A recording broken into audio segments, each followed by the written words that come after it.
In 1776, the United States declared independence. It was a bold statement, but a new nation would be built on self-government, not ruled by kings, not controlled by aristocracies, but governed by its people. But here's what's important. Declaring independence was only the beginning. Winning a revolution is one thing. Building something that lasts is something else entirely. Because history is filled with revolutions that start with great ideas and ended in instability or collapse. Our founders knew this. They understood that if this experiment was going to work, it would require more than courage, more than vision. It would require institutions. Two of the most important architects of these institutions were James Madison and John Jay. Along with Alexander Hamilton, they helped design and defend the framework that became the Constitution. What they built wasn't just political, it was structural, it was architectural. Because self-government sounds simple in theory. If people are free, they can govern themselves. But human nature makes it more complicated. People disagree.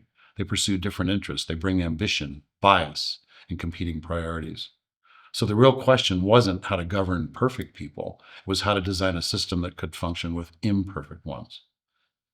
James Madison said it clearly. He wrote, "If men were angels, no government would be necessary." That's reality.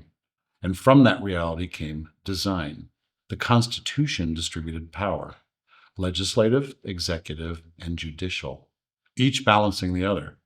No single person, no single group could dominate the system completely.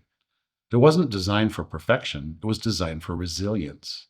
And one of the most remarkable things about that design is that it was built for the long run.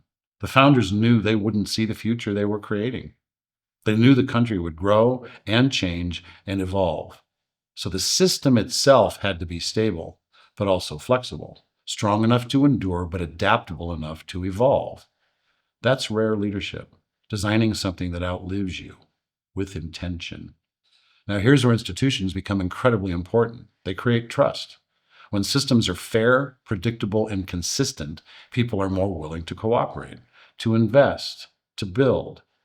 John Jay spoke directly to this idea. He said, "Justice is the firmest pillar of good government." Justice, fairness, predictability, these are the foundations of trust.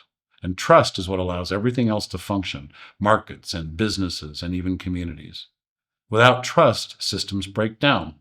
With it, they thrive. Now, here's something the founders also understood. Government alone was never going to be enough.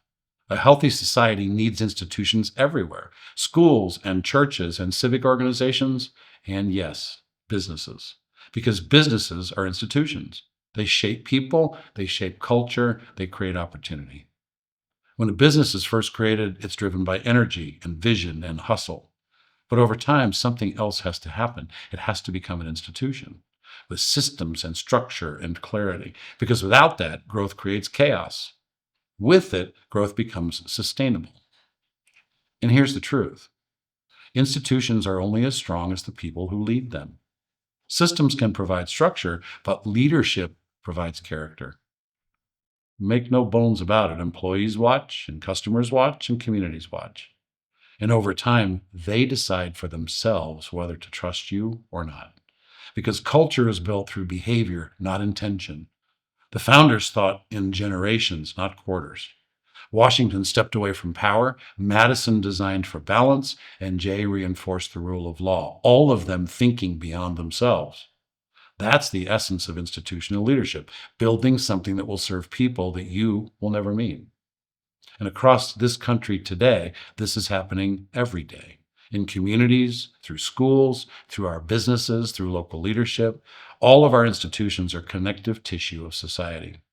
When they're strong, our communities thrive. When they weaken, everything becomes harder. So here we are, America at 250, not just inheriting a system, but responsible for it. Because the future of this country will not be determined by ideas alone. It will be determined by what we continue to build.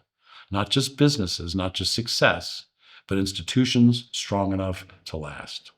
Institutions that create trust, that develop people, that serve communities, that endure. Because that is the real work of builders, to create something today that still stands tomorrow. I'll see you next time.